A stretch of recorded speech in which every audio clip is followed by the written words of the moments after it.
So is it just political vendetta? Sama dengan isu RCI. Saya duk carilah dalam report RCI tersebut mana dia perkataan pengkhianat, mana dia treason. So akhirnya adakah ini semua hanya political gimmick? Adakah ini semua hanya political vendetta?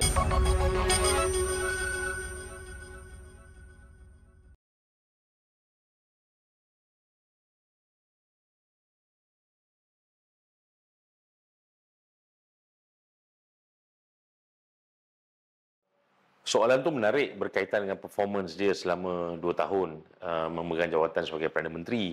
Kita lihat reaksi di Parlimen, kita lihat jawapan-jawapan yang diberikan. Dia kata dia tak dendam, dia dah boleh move on, dia nak mentadbir negara dan sebagainya. Tapi kita lihat opposite tentang apa yang dia katakan dan dilakukan. Kerana kita tahu bahawa kebanyakan kes-kes yang ada, kalau ada pun investigation, kalau ada pun pendakwaan, kebanyakannya ada kaitan dengan politik. Kebanyakannya ada kaitan dengan political punya vengeance dikatakan. Menarik juga adalah sebab banyak benda yang dikatakan macam tak dilakukan. Kalau contoh berkaitan dengan Tun Daim, you keluar, you sita, you make such a big issue on the press, you heret orang dengan, ialah arwah pun masa itu dengan kerusi roda. Tapi at the end of the day, selepas semua tu die down. The whole euphoria tiba-tiba flat. Dan kita pun tak tahu, dalam media pun tak cover sangat kes-kes berkaitan dengan itu. So dia macam die down. So is it just political vendetta? Sama juga dengan kes yang kita lihat kepada apa yang berlaku. Sakau, maha kaya, bilion-bilion, pulangkan balik dan sebagainya. These are keywords yang selalu dimainkan di media arus perdana. Tapi it's been 2 years. Tak ada pergerakan, tak ada apa. Isu berkaitan dengan siasatan SPRM Seksyen 36, beri notis kepada anak-anak Tun Dr. Mahathir. Akhirnya SPRM atau MACC satisfied. But lepas tu senyap. Tak ada apa. Sama dengan isu RCI. Dibentangkan di Parlimen, kemudian buat RCI, kemudian make a such hue and cry. Saya duk carilah dalam report RCI tersebut mana dia perkataan pengkhianat, mana dia treason. Sehingga sekarang tak ada apa. Dibawa ke Parlimen pula tu, isunya adalah RCI ini mestilah satu badan yang diadakan secara terbuka. Tun Dr. Mahathir gesa adakan secara terbuka. Bawa kes ke mahkamah, minta supaya terbuka. Masih dijalankan secara tertutup. Media pun tak boleh nak akses. Akhirnya, opposite. Bila dah keluar laporan RCI, boleh pula nak bentangkan di Dewan. Dan dibentangkan dalam Dewan. Tapi dibentangkan dengan 47 muka surat redacted, dipadamkan. So macam mana dia boleh menjadi satu finding yang tepat atau yang baik dan bagus untuk dibahaskan?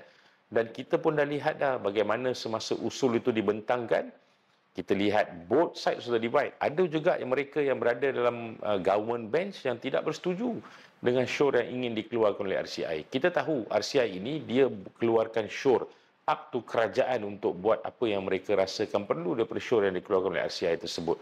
Sehingga sekarang kita lihat tak ada apa-apa pergerakan. Katanya ada laporan polis dan sebagainya, sehingga sekarang tidak ada laporan polis.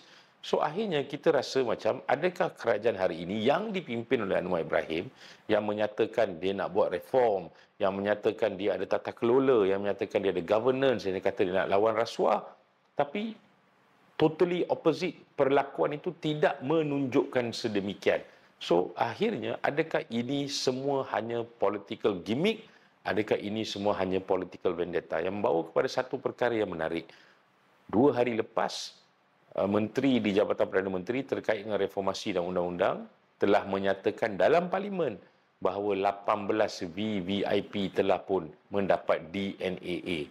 Tapi beliau lupa untuk menyatakan VVIP yang paling penting, iaitu Timbalan Perdana Menteri satu sendiri, Presiden UMNO, yang telah mendapat DNAA semasa menjawat jawatan Timbalan Perdana Menteri satu.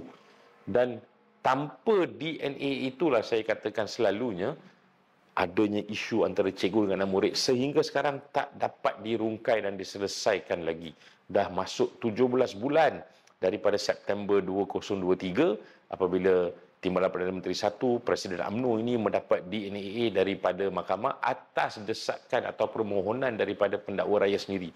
Ingat, ini pendakwa raya yang sama ataupun Jabatan Peguam Negara yang sama yang telah membuat pertuduhan, telah dakwa, telah bawa kes, dapati prima facie 99 saksi, dan akhirnya selepas pembelaan dipanggil, pembelaan dah pun beri keterangan, dah masuk tu 3 atau 4 atau 5 saksi, pendakwa raya itu jugalah yang telah mula tuduh dakwa dan sebagainya. Pendakwa raya yang sama juga itulah yang telah bersetuju dan telah menyatakan tarik balik kerana ada representasi selepas Timbalan Perdana Menteri ini mendapat jawatan sebagai Timbalan Perdana Menteri atas lantikan Duli Yang Maha Malaysia pada Kebahagiaan Pertuan Agong atas nasihat Perdana Menteri.